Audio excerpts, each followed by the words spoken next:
নমস্কাৰ প্ৰিয় শ্ৰোতাসকল, আপোনালোকক ইংৰাজী নৱবৰ্ষৰ হিয়াভৰা ওলগ জনাইছোঁ।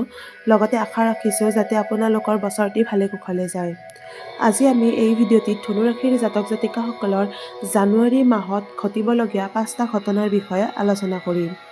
প্ৰথমটো হৈছে ধনু ৰাশিৰ জাতক জাতিকাসকলৰ কথা কোৱা শৈলী বাঢ়িব। আপোনালোকে যাদুকৰী কথাৰে যিকোনো লোককে মুগ্ধ কৰিব। দ্বিতীয়তে হৈছে হঠাৎ আপোনালোকৰ ভ্ৰমণ আৰম্ভ হ'ব পাৰে আৰু সেই ভ্ৰমণতে আপোনালোকে ব্যস্ত হৈ থাকিব। আপোনালোকৰ ভ্ৰমণ কৰি থকা সময়তে কোনো ধৰণৰ অন্য কামেও আপোনালোকক অলপ অশান্তি দিব পাৰে। তৃতীয়টি ঘটনা হৈছে এই মাহটিত আপোনালোকৰ কোনো পুৰণি বন্ধু অথবা কোনো পুৰণি প্ৰিয়জন আপোনালোকৰ জীৱনলৈ ঘূৰি আহিব পাৰে। চতুৰ্থটি ঘটনা হৈছে হঠাৎ আপোনালোকে কোনো ব্যক্তিৰ প্ৰতি আকৰ্ষিত হ'ব পাৰে।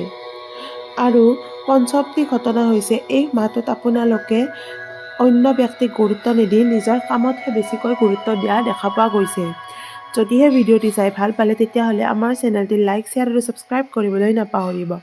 ধন্যবাদ।